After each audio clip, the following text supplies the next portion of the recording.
Quantum computers are computing devices that use as units of information quantum systems. Now, our regular computers that we have on our homes, I will call them classical computers, they use as basic units of information bits. Bits are things like switches that can take two values, being open or closed. And there are just few things that you can do with a bit. You can either leave it as it is, or you can change its value from 0 to 1 and 1 to 0.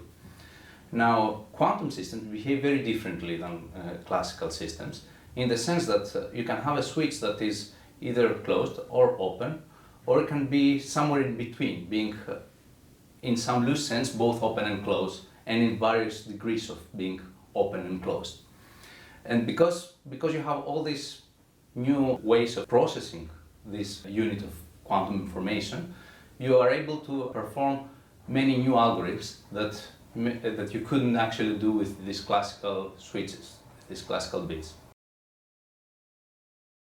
What a quantum computer looks like? Well, because we are not in the stage that quantum computers are well established, there are many competing physical systems that are used to construct quantum computers. So we have quantum computers that may work with superconducting degrees of freedom, quantum bits.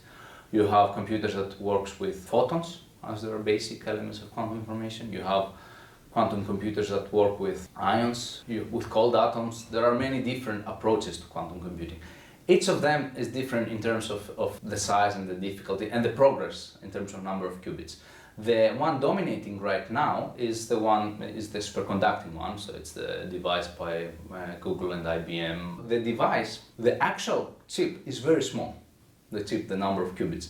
What is big is that in order for these superconducting qubits to function, you need them to be in very, very low temperature. This means that they require a huge fridge in a sense. So there will be a fridge of, let's say, of that size, I would say, or maybe even bigger, but the actual chip is really tiny. Theoretically, quantum computers, the building blocks and the computational power that in principle a quantum computer would give you is something that is strictly better than classical computers. So it would be only better than classical computers in theory. In practice, we have limitations in size. Therefore, the small existing quantum computers are weaker in most everyday tasks than classical computers.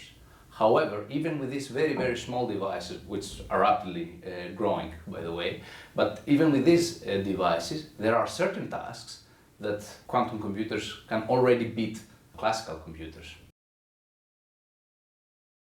One of the biggest current challenges that this field of research faces. So there are two challenges. The one is the challenge that physicists and engineers have is how to scale up those quantum computers. And the second challenge that theoreticians and computer scientists have is how to find problems that these limited devices can offer you practical advantages.